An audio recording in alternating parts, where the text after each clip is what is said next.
Today we have John Mark Shaw, an ordained spiritual interfaith minister, my personal coach, and John's mission is to help people live a spiritual-centered life. Why is it important to do that, John? Well, the spiritual point of view starts with the premise that inner is cause and outer is effect. So the idea is that as we dig deeper into our spiritual centers and we cultivate more of an awareness about who we are and what's going on with us, and we connect more with our spirit and with our connection to our source, that we ground more deeply like a tree grounding more deeply into the earth, and that as we deepen our spiritual roots, our tree of life will grow. And one approach to working on things in life is to start with the outer. So if I am lonely and I'm looking for a person to be my partner in life, I can either do one of two things. I can seek on the outside, and I can go online and do Match.com and things of that nature, or I could actually turn within first and try to discover, do I have any hidden barriers to love, any feelings about myself of being unworthy of love. If I'm having a financial challenge, I could try to find a way to make extra money on the outside, or I can turn within first and find out, do I have any limiting beliefs around money and my worthiness around money. And so it's actually very practical to have a spiritual point of view and to have a spiritually centered life, because it winds up manifesting in a more fully self-actualized life on the outside. Right, and I know that we've done a lot of work on that together. And it's not always an easy road, is it? I mean, I know through the work that we've done that, there's lots of challenges, but you always look very happy. Have you had those same challenges? Has it been smooth sailing or some bumps in the road? Well, there's certainly been lots of bumps in the road for me. I'm definitely a late bloomer. I've had a lot of life challenges. When I was young, my parents were divorced, and I had a lot of challenges around my family of origin and emotional issues that arose from my parents' divorce. I had a multi-year bout with alcoholism. Wow. I'm since recovered. I've been recovered in recovery, I guess one could say, for 17 years. I've dealt with financial challenges and debt. I spent a lot of years lonely and looking for a partner until I met my wife. Right. And one of those things that, pertaining to more a spiritually centered life is that I spent a lot of time looking on the outside to find a partner and dating and going on internet sites, but I never really spent the time turning within to find out and discover what were my internal barriers to manifesting a partner. Right. Where did I feel not worthy of love? Where did I have fear around love or emotional unavailability? And so it was when I started to turn within and really go through this healing journey of self-discovery that my outside world began to flourish, and I met a partner. I had success in business. My financial situation really turned around, but it was a long journey. But it was a journey that really changed once I turned inward. It's a journey that never really stops. Absolutely. Too, isn't it? I mean, the moment that and there's no shortcuts, really, is there? You have to go through the work. Well, the thing face the challenges. Yes, the thing that's challenging, I think probably the thing that scares the most people off is that you have to be willing to feel your feelings. Yeah. That the spiritual path is a healing journey, and you can't bypass your feelings. I think an old view of spirituality was people bypassing their feelings and trying to get to a place of having peace and joy and happiness, but it was a lot about repressing their actual emotions, and it wasn't really being embodied in their lives. And that the real deep healing journey is all about being willing to feel not only your present feelings that come up in your life, but also a lot of past feelings that have been repressed and buried in your body that need to be released in order for you to heal and transform, and in order for you to have a more expanded life. And that's scary. It's scary for people to feel their feelings. And that's why and I say we because, we're all on the spiritual journey. I mean, even if you feel you're enlightened to one stage, you then go into another stage. But as you say, you've got to really just feel that to be able to go through. But and what happens when people don't do that work to feel it? How do they cover that up? Well, there's a lot of, most addictions, whether it's, alcohol, the way I had an addiction, or shopping, or love addictions, or all kinds of different ways, rage addictions. People can be addicted to almost anything because that's all about not wanting to feel their feelings and trying to have some sort of an object outside of themselves that they think will make them happy. And ultimately, what the spiritual journey and the journey of self-discovery is really about is being willing to bring what's unconscious in you into consciousness. It's being really willing to see. There's a quote in the Bible, and I am definitely an interfaith, multi-path spiritual teacher, but it's really it's a terrific quote, and it says, first seek and you will find, first you'll be troubled, then you'll be amazed, and then the whole world will belong to you. Okay. And so you have to be willing to be troubled, and to really feel and to really see your behavior patterns and your limiting beliefs. You have to be willing to go through those old feelings about how your parents didn't give you the love you needed, or whatever happened in your life. You have to be willing to face those things, but as you face them, they release from your body, they release from your consciousness, and they're no longer holding you back.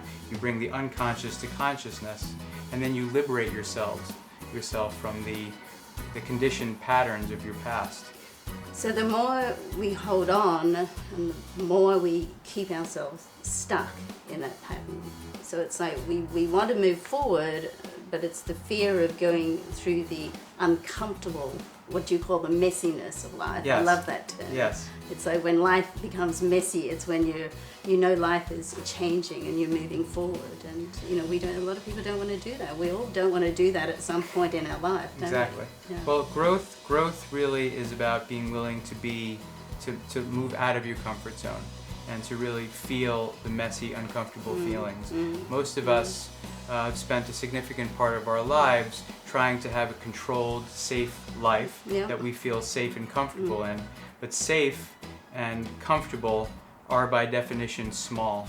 And I believe that we are placed here with a destiny to manifest the beautiful potential that each of us have gifts, each of us are geniuses, and each of us have something that if we can open up to our spiritual centers, can connect with spirit, and really open to our lives and to the spirit within us, that there's something meant to come through us, that there were instruments and channels for some kind of expression. And whether you're a singer or a dancer or a writer or an astrologist or a spiritual teacher or an athlete, it's those people who are willing to really open, which is open to receive to what's coming through them and open to receive to what's coming to them, and to say yes to their lives. A lot of people say no because they're frightened, because it's uncomfortable.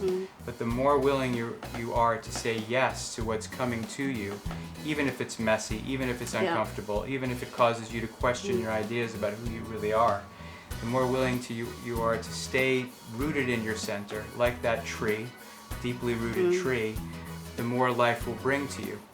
Many people are so guarded and they are trying to hide and make themselves safe that they keep themselves small. And that's closed. And so it's pretty simple, really. It's a choice between really opening to life, which includes all the messiness of life, or being closed and trying to control and be safe. And the irony is, the more you are trying to keep yourself safe, the more afraid you really are. Right. The more you're willing to open, the more, yes, you have to feel your feelings that move through you of fear, but there's also so much behind that. There's creativity, there's love, there's joy, there's expression, there's abundance. But if you're closing off to life, which is what most people do, then you're living in this kind of, a small and life that there's no room to grow. Right, yeah. I mean, I believe too that we're all here for a purpose. So, and I know you say it's pretty simple, and it sounds pretty simple when we're just sitting here chatting. But what are some simple ways that we can give people to start? How can they start or continue on their spiritual journey? Well, I think the most important thing is to try to open up to an understanding that the thoughts in our head and the voices in our head are not really who we are. And that Okay. there is, our minds make things very complicated, but our minds are a tool, and they're a beautiful tool, and they're a gift to us. But too many people define who they are by their minds and the crazy activity of their minds. And so in our minds, things are very complicated and things are very confusing. But there is a place that we can reach, and I think the first place is through meditation. Sure. It's to try to spend some time sitting quietly.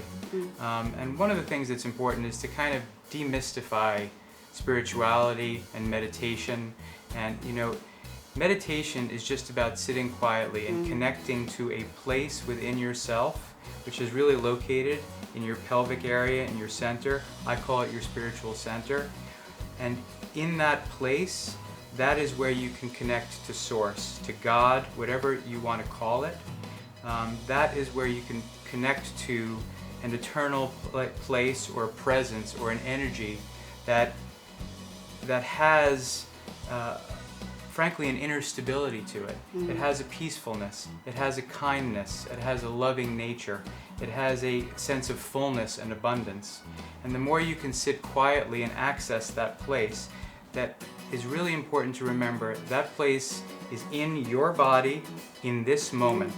It is not some outside God or deity that you have to reach and access and grab for or try to find and discover. It's really something that exists within you that you have access to at every moment of your life. So we all have that. So it's just a matter of making the commitment. To try to connect to that, yes, to try to connect to that place Every day. within yourself of quiet, of inner peace, and to have that as a resource so that you are grounded in that, like this tree rooted in the earth, so that when the storms of life come, that the organic metaphors are really helpful because people think that they're different from trees or animals, but we're of the earth. And just like just like a tree that is deeply rooted, and when you see a tree in a storm, it's still rooted. It may be blowing, but it's not toppled over because the roots are so deep. Sure. And so many of us are blown around by the slings and arrows of outrageous fortune, as Shakespeare would say, because we're not rooted in our spiritual centers like that tree rooted in the earth.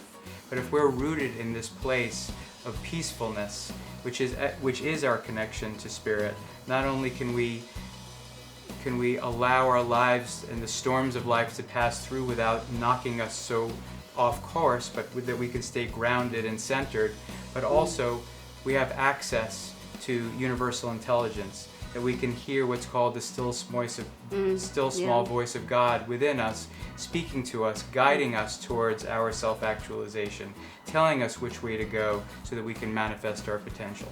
So John, how much time, for people who have never meditated, or they say, oh, I'm too busy, I've got children, I've got work, a husband, it can be difficult to get that time every day, but it's really a commitment to make it a ritual in your life. But how much time do you think people need to put aside every day? So my teacher, August Gold, who's wonderful, taught me and teaches her students to just start small.